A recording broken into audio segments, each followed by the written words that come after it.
गोस्वामी श्री तुलसीदास जी रामायण में कहते हैं, 60 सुधि रही सत्य संगति पाई, 60 सुधि रही सत्य संगति पाई।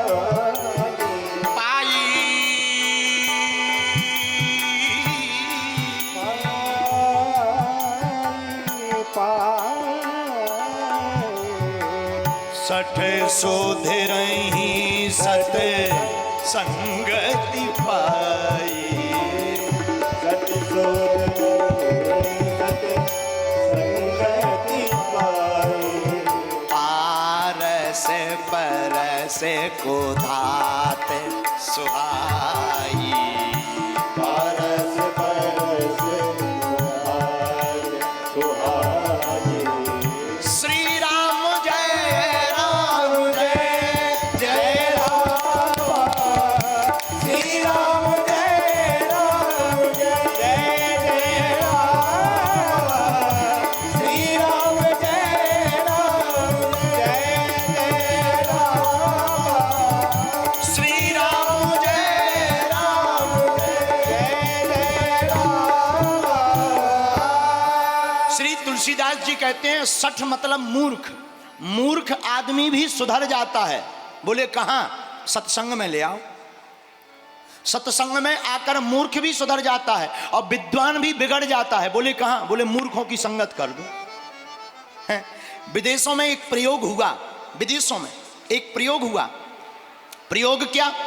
इंसान के एक छोटे से बच्चे को, नवजन्मित बच्चे को, 6 माह के बच्चे को बकरियों के बीच में रख दिया 4 साल तक, और 5-6 साल बाद उस बच्चे को वहीं पिलाते रहे, वहीं खिलाते रहे, वहीं सुलाते रहे, बकरियों के बीच में। और जब 5-6 साल बाद उस बच्चे को बाहर निकाला गया तो आप सुनकर ताज्जुब करेंगे, उस बालक की कोई आवाज नहीं। वो बात भी करता था तो बकरियों की ही आवाज में। इंसान का बच्चा बकरी जैसी आवाज में बात करता है। किसी ने कहा ऐसा कैसे हुआ? बोले जैसा आसपास माहौल रहेगा व्यक्ति की वाणी भी वैसे ही निकलेगी। माई बाप तुम अगर सत्संगति में आकर के बैठोगे तो बिगड़े हुए भी सुधर जाओगे। संगत का असर देखो। पानी की बूंद तवा पर पड़ती है, मिट जाती है। गरम तवा हो, पानी की बूंद डालो, तुरंत खत्म हो जाती है। पानी की बूंद गरम तवे पर पड़ती है, मिट जाती है। लेकिन वही पानी की बूंद जब कमल पर पड़ती है तो चमचमाती है।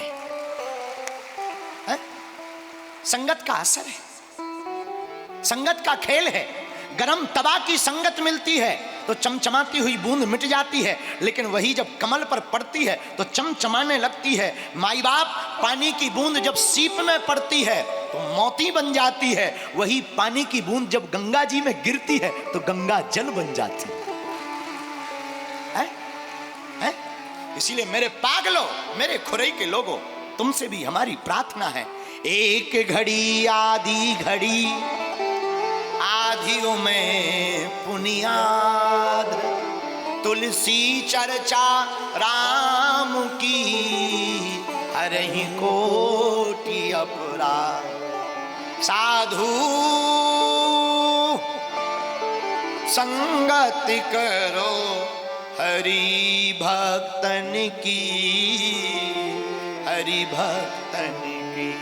इसलिए मेरे पागलों, अपने बेटा को, अपने बेटी को, जितने भी माता पिता यहाँ बैठे हैं, हमारी व्यासपीठ से प्रार्थना है, तुम्हारे बच्चे क्या खा रहे, क्या पहन रहे, क्या पढ़ रहे, इससे ज्यादा वर्तमान में बहुत जरूरी यह है कि आपका बच्चा संगति किसकी कर रहा है।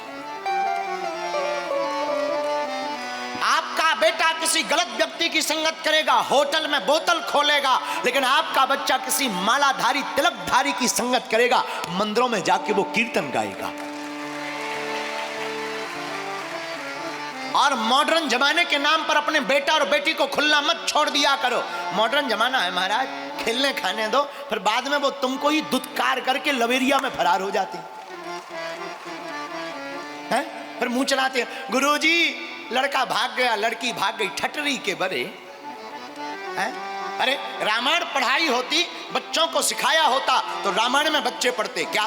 प्रातः काल उठ के रघुनाथ, रात काल उठ के रघुनाथ, मात पिता गुरु ना महिमा था, पिता गुरु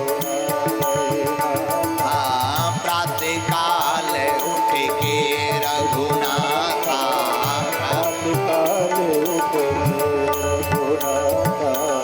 श्री राम जय राम जय जय राम, श्री राम जय राम, आइए जय जय राम, बोलो श्री राम जय राम जय जय राम, श्री राम जय राम, जय जय राम, श्री राम जय राम। जय राम। अपने बच्चों को रामायण पढ़ाओ, माथे पर टीका लगवाओ, अपने बच्चों को सत्संगति में लेकर आओ। मेरे पागलों, तुम्हारी बेटा और बेटी जब कथा सुनेगी विवेक बढ़ेगा, विवेक बढ़ेगा तो वो तुम्हारे खिलाफ नहीं चलेंगे। लोग कहते कथा से क्या होता? माई बाप शब्द की चोट बहुत खतरनाक होती। खुरई का एक आदमी अंग्रेज के पास गया दिल्ली, अंग्रेज बोला हमको भारत दिखाओ। और खुरई का आदमी कमजोर थोड़ी होता है, बहुत बलवान। अंग्रेज को भारत दिखाया, अंग्रेज को भारत दिखाया तो सबसे पहले ताजमहल दिखाया। अंग्रेज ने पूछा अंग्रेजी में ये कितने साल में बना? खुरई के आदमी चंगीलाल ने कहा 40 साल। अंग्रेज बोला हो, तो खुरई का आदमी बोला क्यों? अरे बोले बहुत स्लो, इतने दिन लगे, हमारे यहां तो 20 साल में बन जाता। खुरई के आदमी ने कहा हो सकता है। दूसरी जगह गया, लाल किला दिखाया दिल्ली का। खुरई के आदमी ने लाल किला दिखाया, अंग्रेज ने पूछा ये कितने साल में बना? चंगीलाल खुरई का बोला 30 साल। ओ, अब खुरई के आदमी अब क्या हुआ?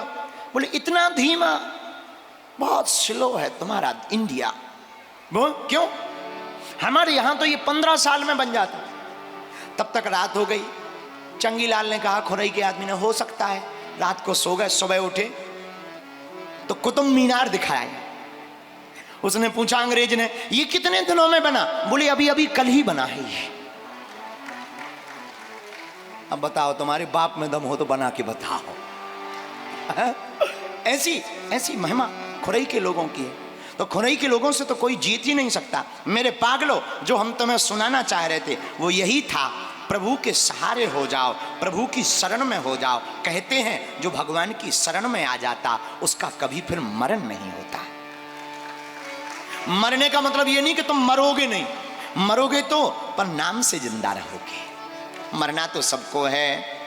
अरे आया है सो जाएगा राजा रंग फकीर, कोई सिंहासन चढ़ा कोई बंधा जंजीर। सिंहासन कौन चढ़ेगा?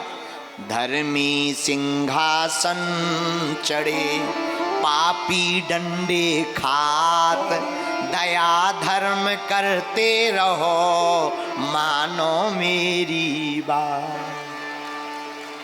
आया है सो जाएगा, लेकिन गुरु की कृपा, गुरु सदगुरु हमारा साया बनकर के हमारे साथ रहता, सदगुरु हम पर कृपा करता। और सदगुरु, मेरे पागलों, हमसे कोई पूछे कि आपकी जिंदगी में बढ़िया सा गुरु कौन है? हमारी जिंदगी में तो हमारे गुरुदेव भगवान हनुमान जी हैं। हनुमान जी जैसा सदगुरु जिसके साथ रहता है, हनुमान जी उनके साथ साया बन करके चलते हैं।